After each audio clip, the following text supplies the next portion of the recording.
Ce matin, nous allons parler de la médisance. Et parler de la médisance, c'est parler des nouvelles technologies. Amen.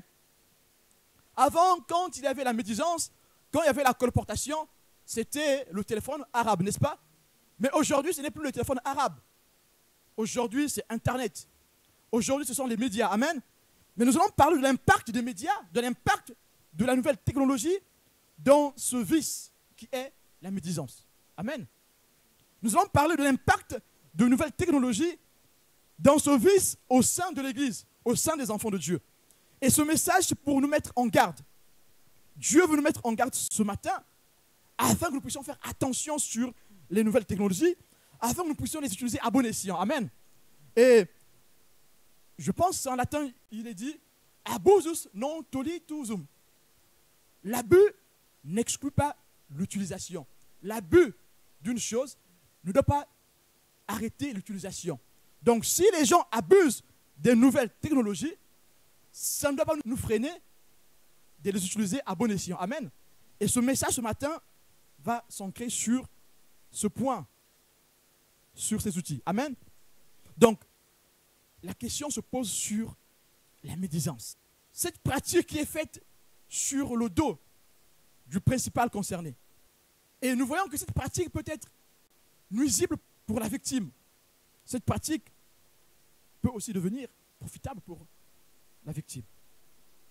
Mais nous savons tous que dans la plupart des temps, la médisance nuit à la réputation de l'homme.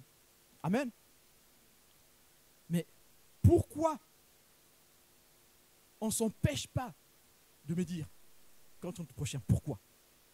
Pourquoi on n'arrête pas de parler sur le dos de notre frère, de notre sœur, du président, du gouvernement, de notre père, de notre mère, de notre sœur, de notre frère? Et le cercle le plus vicieux de la médisance, c'est d'abord dans le milieu familial. Parce que souvent, quand on parle de la médisance, on parle des amis, du travail, de l'église. Mais l'endroit où la médisance bat son plein de façon extraordinaire, c'est dans nos familles, dans nos maisons. Souvent, quand on parle de médisance, on s'arrête sur des paroles qui sont dites entre les personnes de l'extérieur.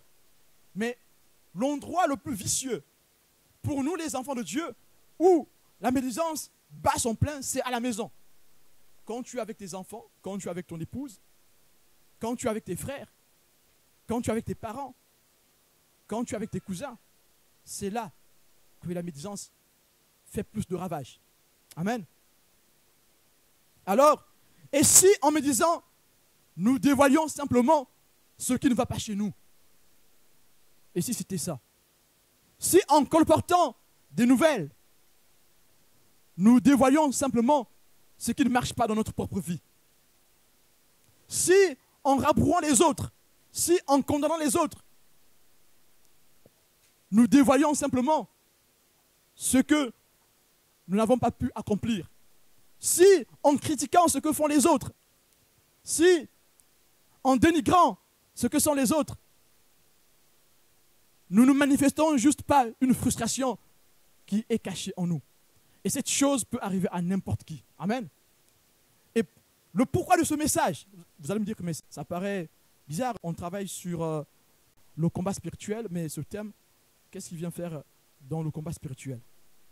Si ce thème a quelque chose à faire dans le combat spirituel.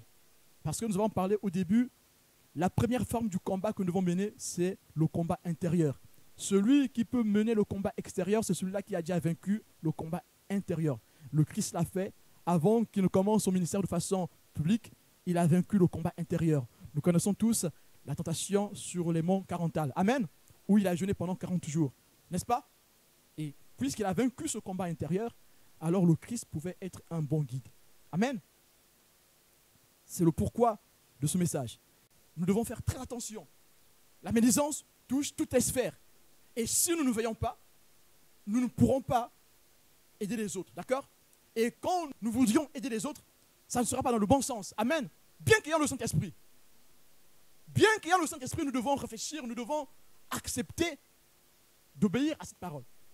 Une parole de Dieu qui est donnée de façon négative ne va jamais produire le fruit escompté. Amen. Si nous voulons que la prophétie, la vérité, le conseil que Dieu donne puisse apporter son fruit, il faut que nous soyons exempts de toute duplicité, exempts de toute jalousie, exempts de tout ce que vous savez. Et on va citer ces points-là. Amen. Dans l'être humain, quand l'homme a péché, ce que nous sommes devenus, dire du mal de l'autre, c'est bon. Puisque quand tu dis du mal de l'autre, tu tires profit. Amen. Mais quand tu es enfant de Dieu, peu importe la circonstance, que tu sois énervé, que tu sois déçu, tu ne dois pas dire du mal de ton prochain. Nous allons lire Psaume chapitre 1, versets 1 à 2. Heureux l'homme qui ne marche pas selon le conseil des méchants, qui ne s'arrête pas sur la voie des pécheurs, et qui ne s'assied pas en compagnie des moqueurs, mais qui trouve son plaisir dans la loi de l'Éternel, et qui la médite jour et nuit. Ces versets, tous nous les connaissons. Amen. Mais quand on définit c'est quoi la compagnie des moqueurs, on va commencer à citer les êtres humains. Mais aujourd'hui, avec l'évolution de la technologie, le banc de moqueur, ce n'est plus la personne physique que tu vois. Le banc de moqueur, c'est Twitter. Le banc de moqueur, c'est Facebook. Le banc de moqueur, c'est YouTube. Le banc de moqueur, c'est la télévision. Le banc de moqueur, c'est des livres qui sont publiés. Et les livres qui font partie des bancs de moqueurs sont beaucoup achetés. Tout le monde achète. Vous connaissez, je ne vais pas citer les livres qui ont été achetés, là où il y a des ragots. Même les politiques achètent ces livres-là. Tout le monde achète. Parce que dans ces livres, il y a des ragots. Quand on s'approche des élections, tout le monde veut publier un livre. Et dans ce livre, on glisse un petit secret pour détruire la réputation de son adversaire. Et on voit que ici, la voix des pécheurs, c'est tout ce que nous avons cité. Commençons par dire les synonymes du verbe médire. Médire a pour synonyme diffamer, discréditer, esquinter, briser, insulter, nuire, injurier, mettre en pièces, taper, outrager, jaser, potiner, répandre, ragoter, persifler, gloser, calomnier, casser du sucre, colporter, dire, parler. Est-ce que j'ai oublié un mot? Ben si, je pense que j'ai oublié un mot. J'aimerais que quelqu'un me rappelle le mot que j'ai oublié là. Congosser. Le mot par excellence pour dire, médire. Congosser. Bon, pour l'instant, ce n'est pas dans le dictionnaire. Hein. Et nous voyons ici, juste par ces synonymes, quelle ampleur, quel impact peut avoir cette pratique. Mais le Larousse nous donne une définition de médire, de colporter. Il définit colporter, médire comme étant tenir sur quelqu'un des propos malveillants, mais fondés. Souvent à l'église, quand on parle de médire, on dit que tu médis quand tu dis des choses qui ne sont pas vraies sur le compte de ton prochain. Mais ici, le Larousse dit quoi? Le Larousse dit, médire, c'est tenir des propos malveillants, mais fondés. Donc, quand tu dis des choses sur quelqu'un, même quand c'est fondé, tu es en train de médire. Quand Dieu donne une prophétie, et que toi, tu l'utilises à ta guise, et que ton cœur veut l'utiliser pour nuire à la réputation de l'autre, tu médis. Je suis désolé de le dire. Et pourtant, c'est la prophétie, hein. C'est Dieu qui a donné la prophétie. C'est Dieu qui t'a donné la prophétie. Mais quand toi, tu veux l'utiliser pour casser l'autre, tu es en train de médire. C'est paradoxal. Et pourtant, Dieu m'a parlé. Dieu m'a parlé. Alléluia. Et je viens de dire, Dieu m'a parlé. Mais si je dis, Dieu m'a parlé, dans mon cas, vous ne le saurez pas. Quand je le dirai, vous ne le saurez pas. Plus on est élevé dans cette société, plus cette chose arrive dans notre vie. On veut écraser les autres. Et pour écraser les autres, on utilise leur faiblesse. Amen. Même si tu sais Dieu qui a parlé. Dieu a parlé sur ça pour que tu pries, pas pour que tu dises à quelqu'un d'autre. Dieu a parlé sur ça pour que tu parles à cette personne, pas pour dire à une autre personne. Et quand Dieu permet que tu dises cette chose à une autre personne, dans ton cœur, tu ne sentiras pas la jalousie. Dans ton cœur, tu ne sentiras pas la lutte. Mais quand tu sens que dans ton cœur, il y a la lutte, ne dis pas la chose. C'est que c'est la chair qui t'anime. Prie, demande pardon et prie le Seigneur. Amen. Toutefois que nous avons une bonne chose à dire à l'autre, s'il y a une lutte dans notre cœur, ne disons pas la chose. On travaille pour l'ennemi. Mais ici, vous voyez la définition de médire, c'est dire des propos malveillants sur quelqu'un. Mais ces propos peuvent être fondés. Disons ces choses, si c'est le temps de Dieu, si c'est Dieu qui permet que ça se dise, ça sera pour la construction. Dieu ne donne pas une parole pour détruire. Amen. Quand toi, Dieu t'a donné une parole et dans tes moments de faiblesse, tu la sors pour détruire l'autre, Dieu te condamnera. Amen. Un jour, Dieu te demandera les comptes. Et si on n'arrête pas, le don que nous avons finira par s'éteindre, par s'effriter. Amen. Et le Seigneur nous exhorte aujourd'hui. Premièrement, moi-même qui vous parle, de marcher dans la vérité, que dans la vérité. Amen. Même si ça doit nous faire mal, il faut qu'on accepte cette douleur. Amen. Nous devons l'accepter. Accepte ta frustration. Amen. Déjà, on a vu la semaine dernière que nous devons accepter la frustration. Nous devons développer le cortex préfrontal. Amen. Qui accepte la douleur, qui accepte la frustration. La chose malveillante qui est dite contre une personne peut être fondée. Mais elle peut aussi être infondée. Amen. Dans les deux sens, c'est de la médisance.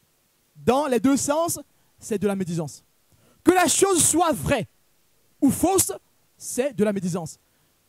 Quand la chose est vraie, ça devient de la médisance quand on le fait dans le but de nuire. Quand tu utilises la vérité dans le but de nuire, ça devient de la médisance. Quand tu utilises la prophétie dans le but de rabrouer, ça devient de la médisance.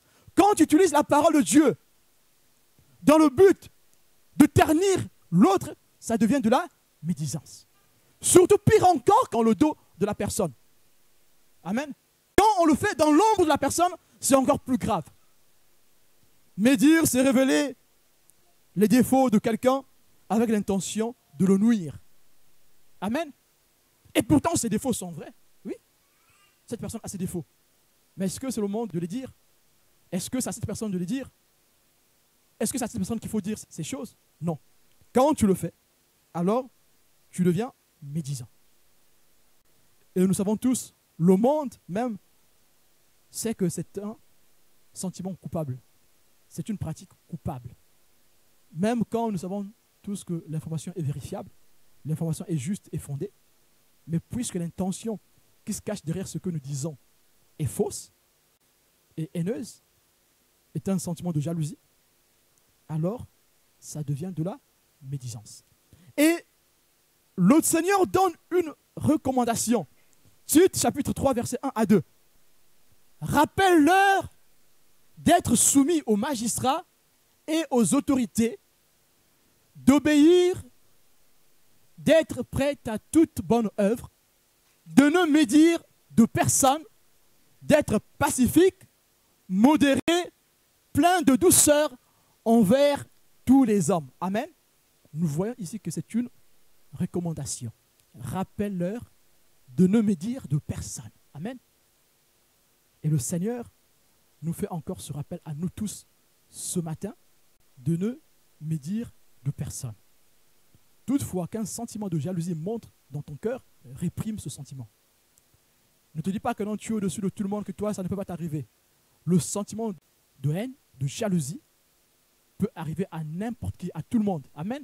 C'est pour cela qu'on parle de la sanctification par la pensée. Quand cette chose te monte dans ta pensée, ne laisse pas cette chose prendre vie en toi.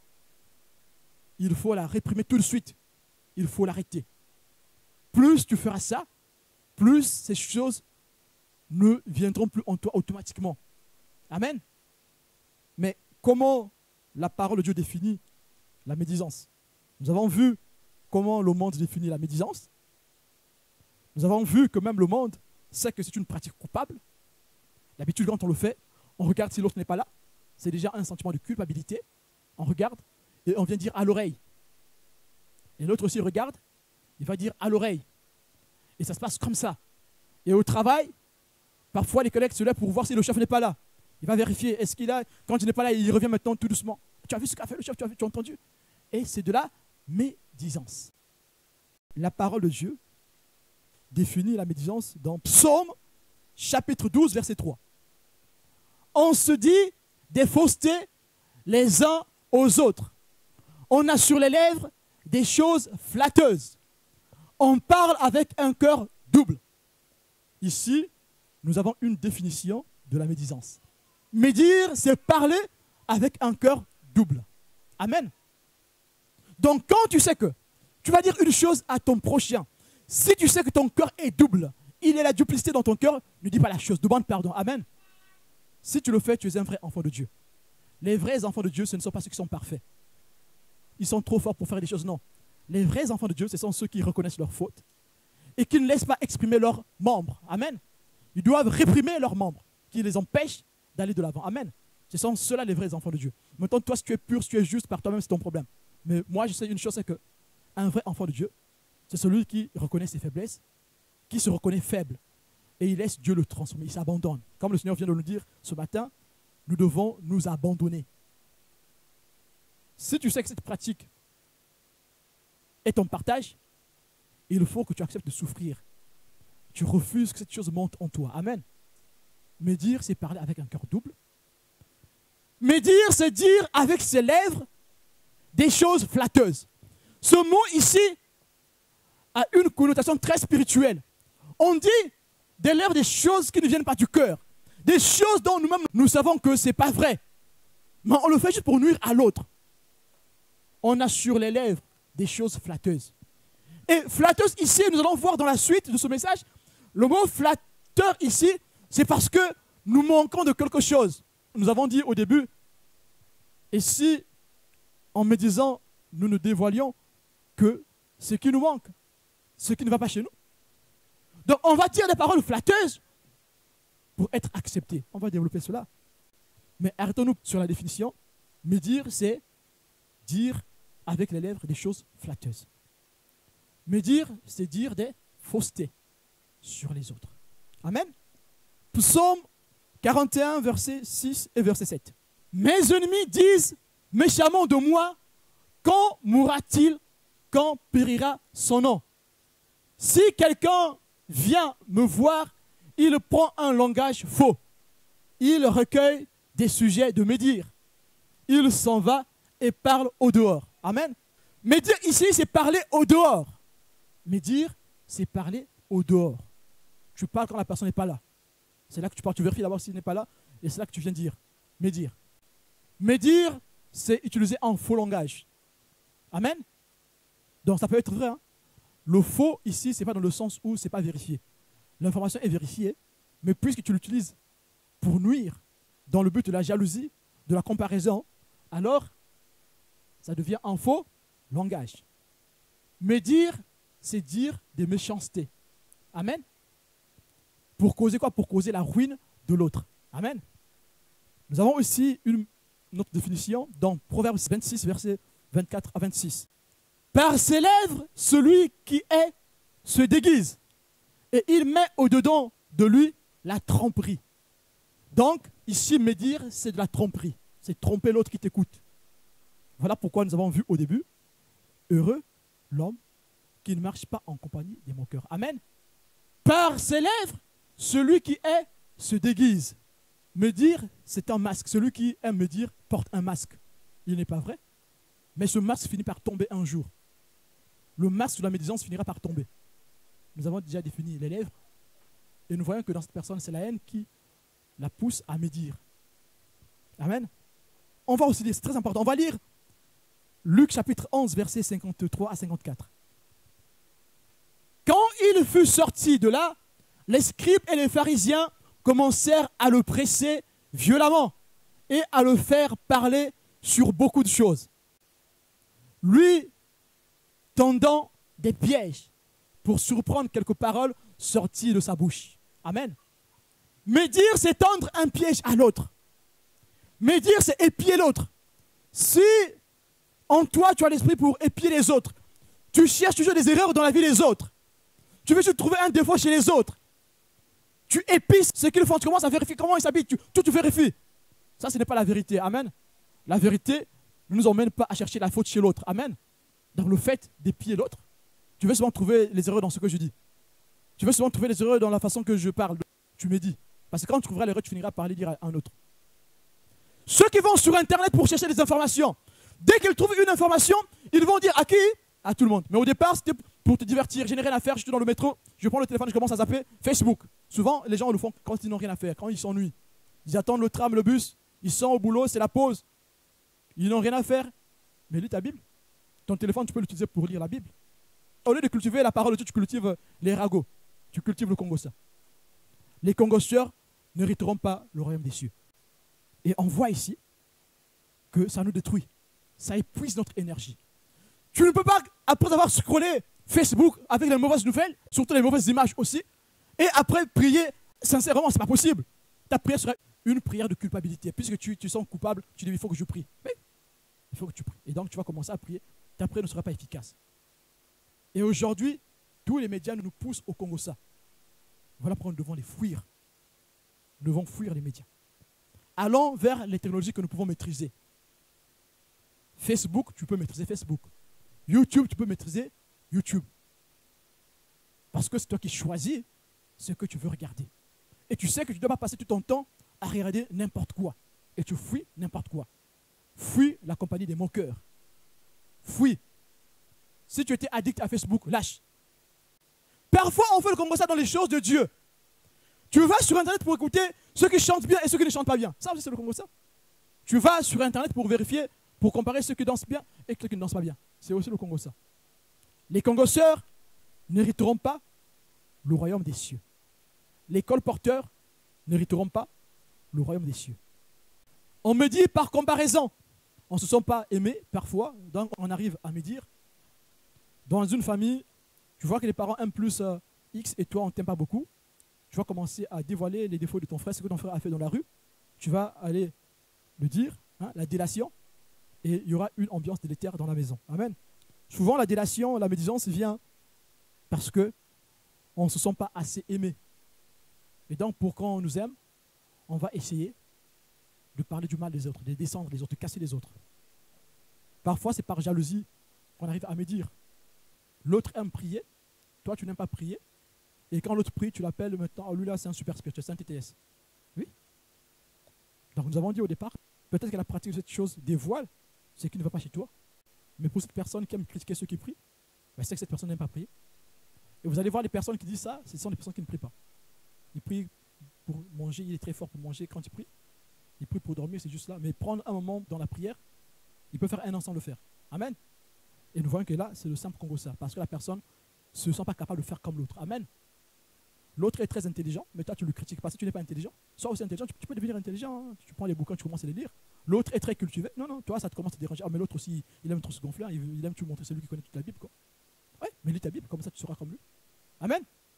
C'est la médisance. On veut se comparer aux autres parce qu'on est frustré de ce que nous sommes.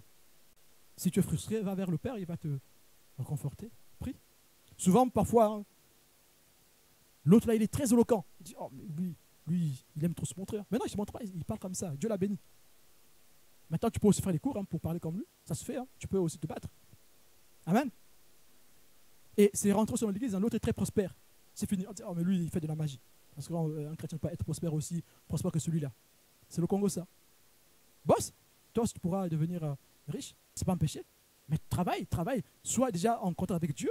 Dieu pourra t'élever. Amen. C'est le Congo, ça. On ne doit pas mélanger les choses. Amen. Nous sommes là pour condamner les doctrines qui ne glorifient pas Dieu. On n'est pas là pour condamner les hommes. On essaie de casser les gens qui incarnent ce que nous ne sommes pas. Ceux qui aiment casser les autres, parce qu'ils voient en eux la personne qui n'ont pas pu devenir. Donc ils font le sens opposé. Hein. Une psychologie inversée, s'il faut appeler ça comme ça. On aime critiquer, casser les autres parce qu'on manque de confiance en nous-mêmes. Amen. On manque de confiance. Parfois l'autre se protège bien, il a bien couvert son corps. Amen. Et tu commences à le critiquer. Ah, tu as vu comment il aime trop se montrer les muscles là. Mais non, Toi, parce que tu n'as pas fait du sport. Lui, il a fait du sport. Lui, il a bien mangé. Il s'est bien entretenu. Toi, tu ne t'es pas entretenu. Lui aussi, il aime trop faire le beau gosse. Mais non, toi, tu ne veux pas t'entretenir. Ce n'est pas de sa faute. C'est souvent une frustration qui est en nous qui nous pousse à juger l'autre. Celui qui a atteint ce stade-là, celui qui se sent bien dans sa peau, ne va jamais critiquer l'autre. Même s'il y a une chose de négative dans l'autre, nous parlons des chrétiens, nous ne parlons pas des gens du monde. Hein. L'amour qui est en lui va emmener à dire, il va changer un jour. Du coup, je ne trouve pas pourquoi venir te dire ça. Que là, tu as vu un tel, comment il est bodybuildé. Mais il a fait du sport. Il a fait du sport. Je ne venais pas te dire ça. Si c'est un défaut réellement, si vraiment il fait ça pour se montrer, je prierai pour lui. Amen. Je n'irai pas voir quelqu'un pour dire, tu vois comment il est bodybuildé, il fait ça pour nous montrer ses muscles. Hein. Parce que nous, on n'en a pas. Non, il ne fera pas ça. Amen. Parce qu'il a confiance en lui. Quand la confiance est en nous, on saura apprécier ce que nous sommes. Amen. Quand tu as confiance en toi, quand tu sais qui tu es en Christ, tu sauras apprécier ce que tu es et en toi, il n'y aura pas d'esprit de concurrence. Amen. Même si le grand bishop du monde se présente devant toi, mais tu sais que tu es ce que tu es. Amen. Tu ne cherches pas à devenir ce qu'il est lui. Amen. Ni à le seconder, parce que tu sais ce que tu es. Le Congo, ça, c'est parce que tu ne sais pas ce que tu es. Tu ne connais pas ton identité en Christ. Le jour où tu connaîtras qui tu es en Christ, le Congo, ça va s'arrêter. Amen. Retiens ça. Alors, pour celui qui aime le Congo, ça, pour celui qui aime les ragots, mais les ragots sont devenus pour lui un ragoût. Et ils sont pifres. Mais fais attention, parce qu'un jour, tout le monde saura que tu aimes trop Congo C. Et les gens vont commencer à te fuir. Même dans l'église, peu importe ton rang, que tu sois pasteur ou je ne sais pas qui, si tu as ça en toi, le jour où tout le monde saura que tu aimes Congo C, tout le monde va te fuir. Et ta parole n'aura plus son efficacité. Amen. Que les ragots ne deviennent pas pour nous des ragots. Que Dieu vous bénisse.